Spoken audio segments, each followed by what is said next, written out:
Hi everyone, I will be discussing with you today an intersectional lens in serving Muslim children, youth, and families.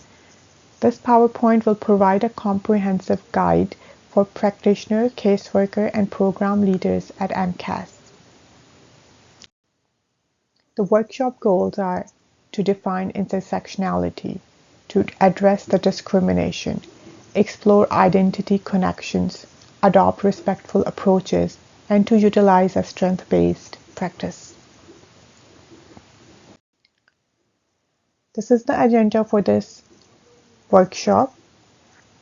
First of all, we're going to start with welcome and we're going to everybody introduce each other. We're going to talk about intersectionality. We're going to just talk about understanding Islamophobia and system barriers. We will be also discussing a case example and discuss it. And there will be intake assessments and how can we best support children and youth, and reflection and any questions that you guys have. Why an intersectional lens matter for MCAS? Responding effectively to abuse and trauma with Muslim children, youth, and families require more than cultural or religious awareness alone. It demands an intersectional, trauma-informed, and anti-oppressive approach that recognizes how identity, power, and system interact to shape life experiences outcomes. For MCAS, intersectionality support means ethical and equitable service delivery, prevention of re-traumatization, improved access, trauma and engagement, and more accurate understanding. For MCAS, adopting an intersectional lens is not optional, it's foundational to effective compassion and just practice.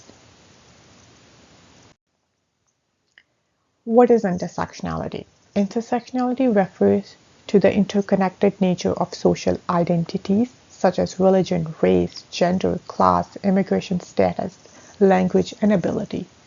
This framework explores how these identities interact within the system of power and oppression. Rather than experiencing discrimination in isolation, individuals often face overlapping and compounding forms of marginalization that shape their daily realities, access to services, safety, and long-term outcomes. Intersectionality helps us understand that Muslim women's experience of violence is not shaped by her religion alone, but also by her race, immigrant status, economic situation, and other intersecting factors that create a unique barrier and vulnerabilities. How intersectionality works. Crenshaw's idea of intersectionality shows that people identities like race, gender, class, and disabilities don't act alone. They overlap and shape each other, creating unique experiences of fairness or unfairness. For example, a black woman may face challenges that are different from those faced by a white woman or a black man because she deals with both racism and sexism at the same time. Intersectionality reminds us that people can be privileged in some way and disadvantaged in other. And that real equality means paying attention to how these identities connect. We must recognize that the experiences of Muslim families are not monolithic. Each family brings a unique constellation of identity, these histories and strength that deserves to be seen, heard, and honored in our practice. Islamophobia and Muslim families served by MCAS. For families served and supported by MCAS, Islamophobia represents a pervasive form of discrimination that intersects with other forms of oppression. It manifests in multiple contexts, from media stereotypes and workplace bias to surveillance, hate crimes, and institutional crime, discrimination within education, health, and childcare. Muslim families may experience heightened scrutiny from authorities, face discriminatory assumptions about their parenting practices, or encounter barriers when seeking help due to fear of being profiled or misunderstood. These systemic challenges are compounded when families often navigate racism, language barriers, or refugee trauma. Why an intersectional lens is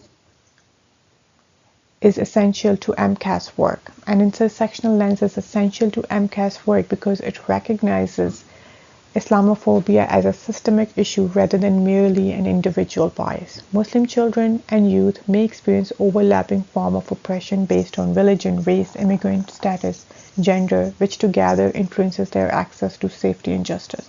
Without this lens, institutional responses may unintentionally reinforce harm rather than provide protection.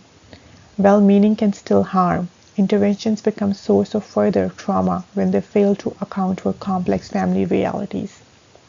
Beyond access thinking, an intersectional lens enables more nuanced, compassionate, and effective response to abuse and trauma.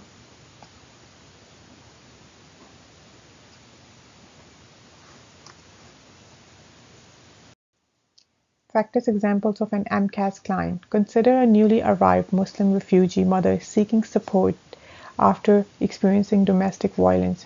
Her situation involves overlapping compounding challenges: Islamophobia in service system, language barrier, limited understanding of legal rights, safety planning, and available resources. Fear of apprehension or deportation. Fear of child apprehension or deportation prevents this Muslim refugee woman to seek support, prevent her from seeking help from authorities. Economic and housing insecurity. Economic and dependence and housing insecurity trap her in abusive situation, compounded trauma. Trauma from war, displacement, or force compounds the impact of current abuse. Intersectionality helps practitioners understand how these factors interact and compound each other rather than viewing them as separate, isolated issues. This holistic understanding is crucial for developing effective trauma-based interventions. MCAS response: being uprooted from home and culture, leaving home behind, traditions, language, and support system can make refugees feel isolated and confused in their new, risky escape and migration. Refugees often travel to unsafe areas or rely on smugglers to flee danger. These dangerous journeys can add more trauma to their experiences. For children, PTSD symptoms may manifest differently. They may struggle with aggressive behavior, withdrawal, difficulty concentrating in school, or even physical complaints like headache and stomach aches. Intake and assessment at MCAS. Holistic client-centered intake practices at MCAS recognizes that Muslim children and families often navigate the intersectionality system of oppression, including Islamophobia, racism, immigration, surveillance, and child welfare monitoring. Intersectionality emphasizes that these overlapping identities and structures shape how family experiences risk, safety, and access to services. Clarifying the journey. At MCAS, workers can respond by explicitly clarifying confidentiality and services role during intake, helping reduce anxiety and power imbalance. Trauma-informed and culturally responsible approaches improve engagement accuracy in assessment, particularly for racialized and immigrant families. Intersectional intake. Intersectional intake requires workers to avoid assumptions related to parenting, religious practices, or migration histories. Studies in child welfare demonstrate that racialized families are more likely to be pathologized when assessment ignores cultural context and structural stressors such as poverty and discrimination. That is why when we are working with refugee families, it's important to recognize that their current behavior in response may be shaped by past trauma. So it's important to create safety, build trust slowly, and avoid re-traumatization by being mindful of triggers and using culturally responsive trauma-informed approaches. MCAS staff should ask strength-based questions that centers families as experts in their own lives. Workers should incorporate open-ended, strength-based questions that allow families to self-define their identities, needs, and coping strategies. And they should also honor culturally rooted assets, recognizing resilience, faith-based support, and community network aligns with anti-oppressive and intersectional social work practice.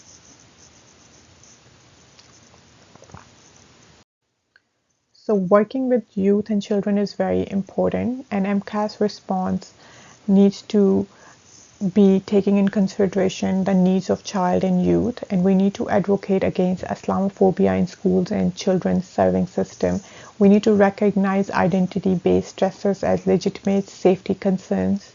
We need to center youth voices in safety planning and honoring their expertise on their own life. This approach affirms cultural and religious identity as a protective factor, countering systemic biases while fostering resilience, agency, and authentic safety for Muslim youth.